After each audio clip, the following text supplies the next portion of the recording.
Hello everyone, Bill Coyle here again with more travel agent tips.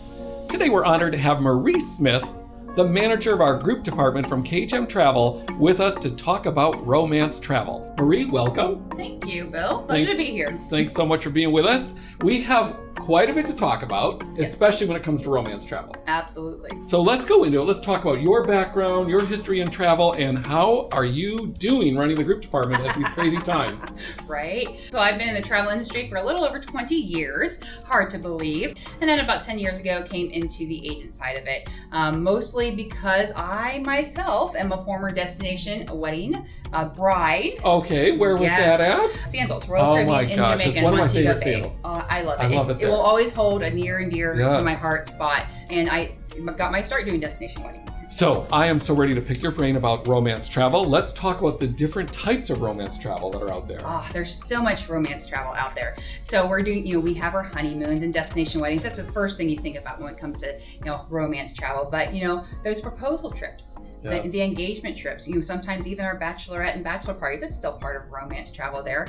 Family moons, we have so many people that maybe they're repeat customers that are taking their families with them when they're going on their honeymoons and such like that. So, whenever love is involved, we can find romance. And then, of course, there's also divorce trips sometimes. There actually are divorce trips. Got the honeymoon, you got the divorce trip, and hopefully another honeymoon. So, Marie, tell us, why should travel advisors be interested in booking romance travel? Well, we all know romance travel is recession-proof. This is something that everyone's going to make time for, especially if it's a destination wedding. So it's a great way to then also either dive into groups or expand your group business by doing that. We can then grow from our group business. From one wedding, you could have 10 weddings because, how many people are in the bridal party? How many saw what you did for that couple and want it for themselves? So it's great to get involved in it because it continues that expansion. And when I think back in my career in travel and booking travel, honeymoons were the most consistent and they absolutely kept me going during rough times.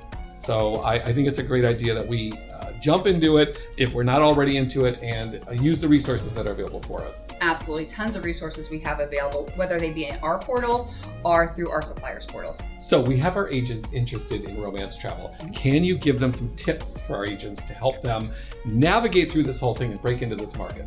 Absolutely. So we need to be where the audience is. So where are we going to find our prospects for romance travel? So when it comes to honeymoons and destination weddings, we know that's going to be bridal fairs, bridal shows, any type of those types of expos. Going to look at our products that we compose, but the best product that we have to put on display is ourselves and our agency.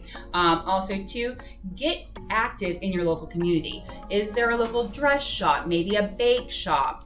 Is there a wedding planner out there? Do they have a travel agent they already work with? So that could be a great partnership to find your client business. And then everyone's on social, right? So lots of brides like to pin things. So Pinterest, are you posting on Pinterest? What type of photos are you posting? Are you posting the destinations?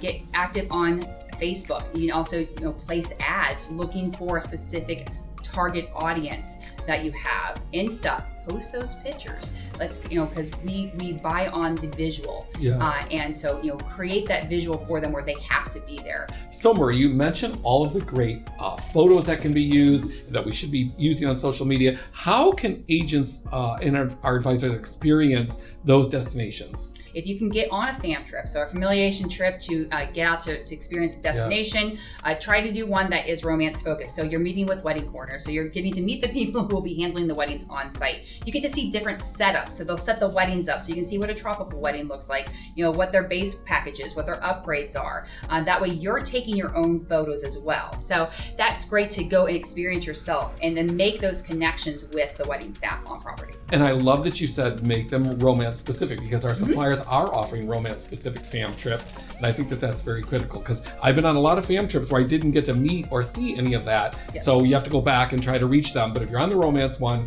you definitely know that that's going to be a priority. We also want to make sure that we are getting with our associations. So get involved with DWHSA, Destination Wedding and Honeymoon Specialist Association. Great resources, great education, great piece, lots of marketing tools there for you. The Travel Institute also has their own honeymoon and destination weddings training out there too to take, because then we can actually showcase on the certifications that we have and what we've learned to push ourselves out. All amazing ways to break into the market. And isn't there the idea that says, let's use our current database, our family and friends, to let others know, hey, I've got a destination wedding specialist or a honeymoon specialist right in the family. Just reach out to them. Oh, absolutely. Use your contacts you already have. Yes. Whatever you can do to get out there and describing, what types of travel is out there. So when it comes to referrals, what's the best way to handle that moving forward with our current database, moving on to those best referrals? So, we always want to ask for referrals. When our clients come back, how was everything? How was your trip? We want to ask for that. Also, too, if you're utilizing social media, do you have hashtags that are working for yourself? Are you hashtagging your agency? Are you asking your clients when they're in destination and taking those photos to tag your agency, to hashtag? And also, too, if there are some great photos and videos out there, ask permission to utilize that in video testimonials or in graphics like that. So those are great ways to, one, get your Instagram followers up, your Pinterest up, because we're being very visual at that, and develop a hashtag. Yep, love that. So we've discussed reaching new clients via social media or getting out there and doing shows. What's your suggestion for staying in contact with current clients or letting current clients know that we are a romance specialist as well? So hopefully we're keeping our CRMs up to date with all the information on your clients. So we know when their birthdays are. We know when their wedding dates were. We know their anniversary dates. So what milestones are coming up? So what do we have going on that we want the client to think, let's add travel to this. So do be one of those people that, that uses constant contact, and then drop hints. Hey, I see that your 50th is coming. Have you thought of? So, a lot of times we want to ask for the sale or just throw things, but sometimes it's planting the seed of, this is what you can do for this special occasion. So utilize your previous bookings to plant the seed for future bookings. Absolutely, and I love that. I think there's so many things out there and so many opportunities to market to our current clients. Absolutely, and again, if you're utilizing newsletters with your current clientele, highlight a recent booking, highlight a recent group trip, highlight a recent honeymoon, utilize a client to highlight. We sell ourselves great, but our loyal clients sell us better. Yes. I think you nailed it with the idea that says, although it's similar to a typical vacation booking that you might do for a family or a couple, it does have its variety and differences because there's nuances to that are different than just a family vacation. Oh, absolutely. It's a different type of party. Yes. Getting the regular bookings under your belt can prepare you for the romance travel, because this is going to, again, either dip the toe into group bookings or full-fledged take your group bookings off. And we know with group bookings that's going to lead to a higher commission for yourself, but also it's going to lead to a higher CRM because you're going to have more clients to put into your CRM for that. And sustainability. Absolutely. A lot of potential for add-ons that can help the clients with an unforgettable experience as well. Absolutely. So, if we're doing a proposal in destination, then it's going to be a romantic dinner. Are we also paying for any different type of entertainment or things like that? Those are things that you normally don't find on a regular destination, vacation. So there are those little additional things that you can add on to create that into a larger package. I will say that your romance travel, your client may have a higher expectation from you. So we need to be able to deliver on the expectation and know what expectations we can make and what we cannot make. We are the travel agent, not necessarily the wedding planner. Yes. So, because a lot of the wedding happenings that happen on destination only happen with the resort's personnel. And we as the travel agent really aren't an integral part of that. I think we need to understand our roles, what the role our suppliers play in that, and then it's partnership. So, it really allows us that opportunity to work with the clients on a deeper level. My gosh, you've covered so much. It's just absolutely unbelievable. What other closing tips do you have for our agents when it comes to romance travel? Well, again, let's think of the different markets that we have out there. So we have our millennials out there. Don't discount the millennials for their travel. And also we have our Gen Zs coming into market too. Also too, let's think of accessibility for people as well. Do you know what resorts have specialized wheelchairs, or they have something where she can still have her perfect wedding on the beach? So you've covered mobility needs. Let's talk about children potential with autism, any other food allergies. Then there's all types of specialty. LGBTQ travel is big.